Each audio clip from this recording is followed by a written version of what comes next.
नमस्कार. मी प्रफुल्ल गणेशराव जुंबडे, आरोग्य सेवक, उपाध्यक्ष, महाराष्ट्र राज्य जिल्हा आरोग्य सेवा कर्मचारी संघटना 257/89. 15 जानेवारी ते 7 फेब्रुवारी या दरम्यान अरुणोदय सिकल सेल आजार सप्ताह याविषयी मी आपणास विनंती करतो की सिकल सेल हा आजार अनुवांशिक आणि जेनेटिक म्हणजे अनुवांशिक आजार आहे. हा आजार रक्तपेशीच्या संबंधित आजार आहे. नॉर्मल रक्तपेशी ह्या गोल असतात आणि सिकल सेल आजार रुग्णाच्या पेशी ह्या विळ्याच्या आकाराच्या असतात. तसे आपण विळा म्हणजे कोयता हा जसा वाकले पूर्ण गोल नसतो तशा टाईप ह्या रक्तपेशी असतात. त्यामुळे रुग्ण हा वारंवार आजारी होतो.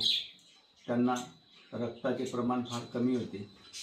पूर्ण वाढ न झाल्यामुळे शरीरातील रक्त पूर्णपणे बनत नाही आणि त्यांना बरेचसे आजार निर्माण होतात.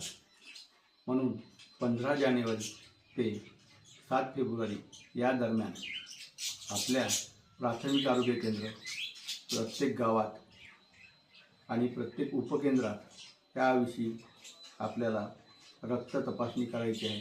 सिकल सेलची तपासणी म्हणजेच सॉलोबिलिटी टेस्ट हे अतिशय सोपी आणि सहज होणारी टेस्ट आहे. या टेस्टमध्ये जर रुग्ण सकारात्मक आला म्हणजेच पॉझिटिव्ह आला तर त्याची इलेक्ट्रोफोरेसिस टेस्ट केली जाते.